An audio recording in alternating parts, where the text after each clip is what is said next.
Club Z, las mañanas de la RZ, con un toque distinto.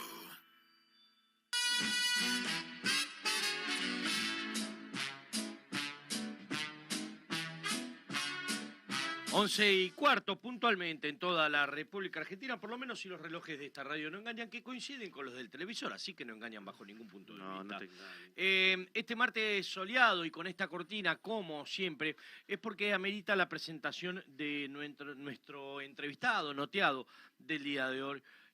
Vamos a hablar con Eduardo Orenstein, que es yo lo tengo como anotado así, literalmente, librero de Rayo Rojo. Y dice, la Asociación de Libreros Anticuarios de Argentina, ALADA, presenta la 15ª Feria del Libro Antiguo de Buenos Aires. Esto es del 16 al 20 de noviembre, cosa que me parece maravilloso. Realmente me había olvidado de que existía esta feria y me encantaría pasar por ahí. Pero primero vamos a darle la bienvenida a Eduardo Orenstein. Eduardo, buenos días. Federico Roveda y equipo te saludan. Bienvenido a Club Z. Buenos días, ¿qué tal? ¿Cómo les va? Bien, Eduardo, un gusto y un placer que estés acá. Eduardo, yo diría que si querés que empecemos por esta feria, ¿no? De libreros de libro antiguo en Buenos Aires. ¿Nos podés contar cómo está plantada, cómo se va a plantear en estas semanas? Bueno, esta es la 15ª edición, la primera después de la pandemia. Durante la pandemia se hizo la feria, pero se hizo en forma virtual, y bueno, reúne 19 expositores que son miembros de ALADA, la Asociación de Libreros Anticuarios de Argentina, y con propuestas variadas, cada uno dentro de su especialidad, y a la vez va a haber una exposición monográfica sobre José Hernández y el Martín Fierro, conmemorando los 150 años de la creación de esta obra icónica de la cultura argentina. Estos días del 16 al 20 de noviembre se puede ir de 14 a 20 horas, ¿es correcto? Exactamente, se puede ir, es en el Palacio de la Prensa, en Avenida de Mayo y Perú. Es entrada libre. Lo interesante es de los 19 expositores, que somos todos libreros anticuarios, y por supuesto los artículos están a la venta, pero la apuesta es como una exposición, o sea que no es necesario ser un comprador ni un coleccionista como para acercarse, sino simplemente ser un curioso, porque desde ya van a ver más de un producto que les va a estimular la curiosidad. Perdón, pero el Palacio de Prensa, Eduardo, también tiene entrada por Rivadavia, ¿no? ¿O me equivoco? Sí, tiene entrada por Rivadavia, pero... bueno, ahora me estás mezclando. Pero no, porque tengo como que es una L, ¿no? Como perdón, una L no, como que es recto, como que se entra a un lado y se puede salir del otro. No sé por qué tengo esa sensación. No, el Palacio de la Prensa, el Palacio de Prensa ocupa casi toda esa manzana. Claro, por eso. Sí. Pero no, creo que la entrada por Avenida de Mayo. Perfecto. O por Rivadavia. No, por Rivadavia, tenés razón. No sé, pero no importa, o sea, se puede entrar por cualquiera de los dos lados, es toda la cuadra prácticamente, pero me vino la duda, perdón, no te la quise complicar en realidad. Entrar vas a entrar. Claro, no pasa nada. digo, es una buena opción también, porque cuando vas por esas zonas vos tenés que tener más o menos si vas en auto, por dónde vas a ir, para dónde estacionar, por las limitaciones del microcentro, en el estacionamiento, en la entrada al microcentro. Entonces está bueno tener más opciones, por más que sean una cuadra, ¿no?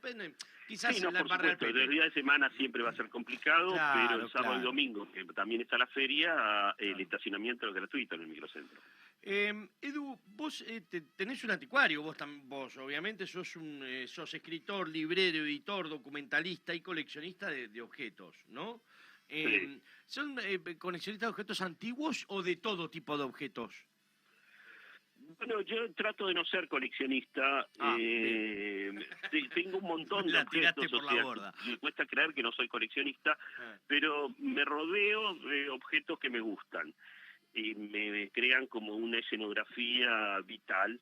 Entonces no soy un coleccionista digamos, ortodoxo en el cual sigo y completo colecciones, sino que voy acumulando objetos que me gustan, que son de lo más dispares. Claro. Por un lado tengo una colección importante, que es lo que sería el Museo Erótico de la Ciudad de Buenos Aires, un proyecto que no logro instalar, pero sí juntar, pero después puedo llegar a tener juguetes, objetos curiosos, y después mi propia especialidad, que es el material de cine antiguo e historieta, libros infantiles, Claro. algo de arte, y bueno, es tan variado como eso. Yo tengo un local en el centro, que es en la Galería Wall Street, la librería Rayo Rojo, donde vendo material nuevo de estos temas, que son los que me interesan. De hecho, la librería esa durante muchos años fue deficitaria porque yo era su mejor cliente. Ahora sigue con la misma tendencia, pero por suerte tengo otros que me siguen. ¿Cuántos años tiene ya la Wall Street? Que me pelean los libros. Encima que cuestan venderlos, te los pelean. Pero debe ser Ahí está. difícil. Debe ser muy... Yo la verdad que quisiera estar en... A ver, admiro a la gente que realmente hace de su gusto una cuestión de vida. Porque es difícil en esta vida, a ver, cómo la sociedad te lleva o hacia dónde te trata de llevar. Es difícil mantenerse en una postura y decir, perdón, no por la palabra que voy a utilizar, y decir, me cago un poco en todo eso, yo hago esto, tengo esto, al que quiere venir que venga, y no me preocupa cómo me ingresa dinero, cómo no me ingresa, o si después lo tengo que pelear o no tengo que pelear. Si es un poco esa política la que utilizas en tu vida. Realmente lo admiro. Yo creo que el poder decir eso, yo lo puedo decir, es un lujo. Claro, claro. Es cierto que fui hábil y me pude construir una estructura, digamos, de mantenimiento, de sustento. Ajá. En torno a estas actividades. Claro. Lo llamo un poco, tal vez, mi habilidad. Pero no siempre se puede, o sea, es lógico que mucha gente tiene que trabajar de algo alimenticio y dejar este placer. Yo por suerte estoy rodeado de cosas que me interesan y me interesa trabajarlas, o sea, desde clasificar un libro, incluso un libro que desconozco, ya hacer la investigación del tema, el editor, las características del libro, a veces hay temas que son rarísimos, entonces tenés que insertarlos dentro de un concepto. Bueno, eso sí, a mí me apasiona porque me gusta mucho la investigación. Y después, bueno, nada, si me rodeo de objetos que conozco y que, bueno, los que me sirven para comercializar, bueno, es mi experticia, ¿no? Y Eduardo, Rubén te saluda. ¿Cómo empezaste con todo esto de la colección y el negocio? Bueno, empecé sin querer. O sea, yo, digamos, tengo bastante conflicto con el tema del comercio, porque, viste, entre los griegos el dios del comercio y el de los ladrones era el mismo, Mercurio. Claro. Entonces, yo no, digamos, con esto del comercio siempre he tenido conflicto, aunque sé que es inevitable en un tipo de sociedad como esta. Claro. Y yo, digamos, me dedicaba al periodismo, a las corresponsalías para televisión, era lo que hacía, y luego como actividad me apareció la posibilidad de comprar alguna cosita.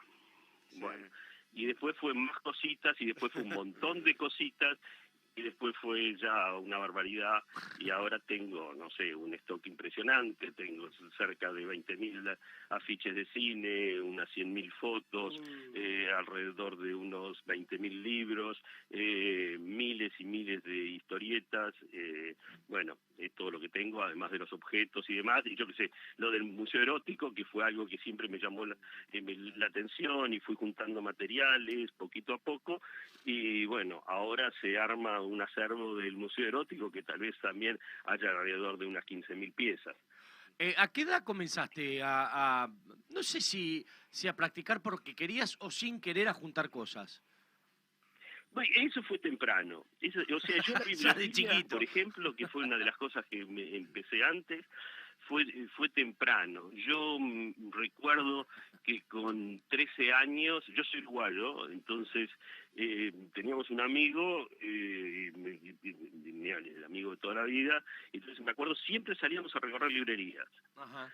y compré, me acuerdo en un momento, un libro que me apasionó, era un libro, unas fábulas de animales, que incluso era en italiano, pero era del siglo XVIII, y era una cosa para mí increíble, y lo compré simplemente por el placer del objeto antiquísimo. Sí. Pero también fui buscador, yo empecé a leer a Lovecraft antes que existieran tantas ediciones y que fuera tan conocido, entonces buscaba las primeras ediciones de Lovecraft, pero no porque fueran las primeras, sino porque era la única forma de leerlos, en una época incluso sin internet y sin, digamos, tanta facilidad de comunicación. Entonces iba todos los días, ibas a las librerías, las recorría preguntando. Un día, por ejemplo, me dicen que buscaba El color que cayó del cielo, que fue editado por Minotauro en el año 57, entonces me dicen, lo tengo. Yo no podía creer, entonces, bueno, me dieron un precio que era, digamos, pongámosle de ahora alrededor de, 1.500, 2.000 pesos, que para mí, que era un chiquilín, era mucha plata. Claro. Consigo el dinero. Y cuando lo tengo, me dio una cosa así del libro usado, no por un libro usado que contamine, sino como que lo había deseado tanto y quería que fuera mío y lo quise purificar. Entonces yo en esa época me dedicaba también a juntar insectos, y entonces agarré y lo lavé todo el libro ese, hoja por hoja con formol, ¿no? Entonces el libro se volvió ilegible. Entonces lo tuve que leer todo el tiempo, porque además tenía mucha ansiedad por leerlo, lo tuve que leer como un barbijo y llorando, porque los efluvios del formol me venían encima. Terrible anécdota. Escúchame. Así que ahí más o menos tenés un perfil de lo que puede llegar a ser un bibliófilo. Escúchame, ¿y en qué manicomio parás, Eduardo? Porque la verdad que eso es de fábula, es de locos. Los vengo esquivando hace tiempo. Venís zafando. Perdóname, no podía evitar el chiste. Si hablamos que cuente otras cosas, ya iba a decir que no va captura recomendada. No, nos vamos a juntar en todo caso si seguís contando más de esas cosas. Escúchame, Edu, ¿qué es lo más difícil? ¿Valorar económicamente los objetos te parece algo difícil o darle un orden de prioridad por gusto? Es decir, si vos dijiste que tenés alrededor de 15.000 objetos, no importa cuáles, ¿está? Si yo te digo, mirá, hacemos un listado de prioridad de los 15.000 o hacemos un listado de valor de los 15.000, ¿qué es peor acción para vos? No hay peor ni mejor. O sea, hay objetos que son valiosos de por sí. ¿Por qué? Porque tienen una referencia de compra y venta y oferta y demanda. Entonces ese valor más o menos se puede llegar a ser objetivo. Normalmente hay cosas muy caras que yo las tengo que vender por más que me gustan mucho. Yo, por ejemplo, hay una cosa que digo, que yo no soy coleccionista porque no puedo pagar mis precios, porque trato además de vender caro. Entonces, inevitablemente, cuando tengo piezas que son muy buenas, yo no me puedo resistir a vender, por ejemplo, un afiche que puede costar $2.000 o cosas parecidas. Tengo que forzosamente desprenderme.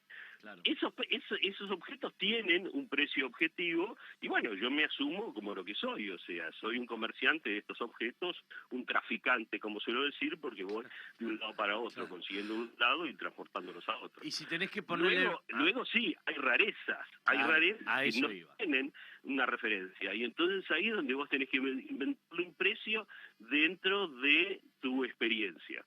Y bueno, a veces coincide con la observación de otro y viene y te lo compra, y otras veces no, te quedan de clavo, como bueno, un montón de cosas que tengo yo. Claro. Por ejemplo, un libro con formol. Ya se le fue, lo tengo el libro ese todavía, pero ya se le fue el formol, o sea, ya no huele más. Claro. Edu, ¿y vos cómo haces para, bueno, a esta altura me parece, quizás te pregunto una tontería, pero ¿cómo haces para que te lleguen a vos las cosas cuando las obtenés? O ya sos un imán, porque ya después de tantos años me imagino que también, che, Edu, tengo esto, che, Edu, tengo aquello, que lo querés, no lo querés, lo comprás, no lo comprás. Hay montones de buscadores, ese también es una gran competencia, entonces depende muchas veces de la astucia, de estar al acecho, de ir a una feria, pero una feria muy temprano, antes que vayan los otros buscadores, tratar de buscar los vericuetos, y cuando aparece alguna presa, no, estoy hablando a nivel ya de cazador, depredador, alguna presa más o menos virgen, O sea, no soltarla y seguirla muy de cerca para no perderla. Claro, Por claro. ejemplo, yo que sé, un domicilio, te enteraste de que hay un domicilio, que se mudan porque, bueno, falleció la persona, lo que fuera, y tienen que vaciarlo y sabés que hay cosas. Claro. Entonces ahí es donde empezás a estar cerca y a insistir y a volver a hablar y preguntar, y bueno, hasta que finalmente se da. ¿Tenés algún objeto? Igual son épocas muy difíciles ahora, porque Sí. cualquiera fácilmente se convierte, entre comillas, en un librero o un experto, publicando en cualquier sitio de ventas por internet, y encima consultando precios, cuando hay que saber despejar, que eso es lo que no sabe el profesional, la paja del trigo, es decir, muchas veces vos encontrás un mismo libro publicado en un sitio de estos de venta, y con una oscilación que multiplica el precio por 10 o por 20. Claro. Entonces,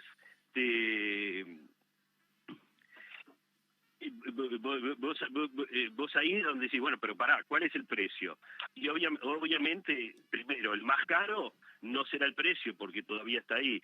Y el más barato tal vez tampoco lo sea, o tal vez no hay interés. Claro. Sí. ¿Y cómo haces para generar? Porque yo imagino que primero coincido al 1000 por 1000, es decir, no es lo mismo que yo venda un montón de cosas por Mercado Libre y me crea que soy un librero o un anticuero o un vendedor, a alguien que realmente te sabe decir, no, porque esto vino de tal lado, en tal época, tal año, que se liga con este personaje en la historia, no sé, por decir alguna tontería, eso seguro. Y después, por otro lado, ¿cómo le escapas a los... Mejor dicho, ¿le escapas a los interesados hacia alguno de tus productos que son estos de moda? Es decir, ponele que yo, Federico, tengo plata y porque me gané la lotería, empecé a comprar cosas sin saber un carajo de lo que estoy comprando. ¿Te interesa venderle a ese tipo de personas o no haces diferencia mientras que la No hago diferencia porque tampoco hago de esto una religión. Bien, o sea, bien, esto también tengo en claro que son objetos, van y vienen. No le pongo una carga afectiva donde los cuales me va la vida o me va una ética. Estamos lamentablemente comprando y vendiendo. Entonces, si alguien lo paga, porque si no, con ese mismo criterio, si yo al ignorante le rechazo la venta, al apasionado, al estudiante apasionado pobre que no tiene un peso, se lo tendría que regalar. Claro. Muy buena analogía. ¿Y tenés algún objeto favorito? Entre tengo un montón de objetos favoritos, porque yo tengo acá en Flores, que es donde trabajo con todo el material antiguo, es una casa llena, y después yo vivo en una casa de 200 metros, que también está llena, un poco más ordenada, porque tengo a mi mujer que no me deja hacer mucho lío, pero tengo montones de objetos, de objetos favoritos que me gustan mucho, pueden llegar a ser juguetes, pero además son cosas raras. Yo qué sé, tengo un muñeco que me encanta, un muñeco de modelos para dibujantes, que es articulado con unas rótulas de acero. Por ejemplo, eso a mí me estimula mucho verlo. Mirá Verle el mecanismo y cosas así. Pero es una cosa muy subjetiva. Claro. Después, yo qué sé, hay cosas que le puedo tener el cariño afectivo. Por ejemplo, este libro de Lovecraft que yo te digo, le tengo cariño afectivo por esa historia que te conté. Claro.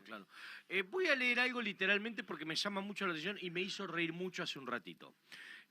Ornstein lanzó en abril del 2020 el 8º tomo de la historia que involucra a Juan Manuel de Rosas y sus mazorqueros, a Juan Domingo Perón, a Evita, a viudas asesinas y refugiados nazis que quieren fecundar a las azucenas para crear el Cuarto Reich en Villa Durazno, el pueblo fantasma de la Patagonia al que solo se llega por suerte, destino e invitación.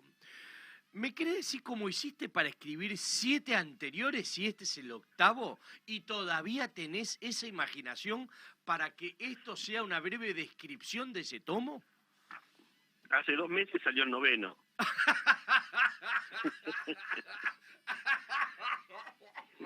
Me mataste con esa respuesta. ¿Cómo haces? En realidad, teóricamente, no los escribo yo. Teóricamente, yo soy el secretario del escritor, que es el agente Rayo. Bueno, un escritor teóricamente, incógnito. dale. Pero bueno, hay algún periodista infidente que se le ocurre decir esas cosas y bueno, entrará dentro del mito. No, bueno, o sea, las historias estas tienen mucha base histórica y que por suerte la historia argentina a veces se pone a rivalizar con la imaginación o por lo menos a estimularla.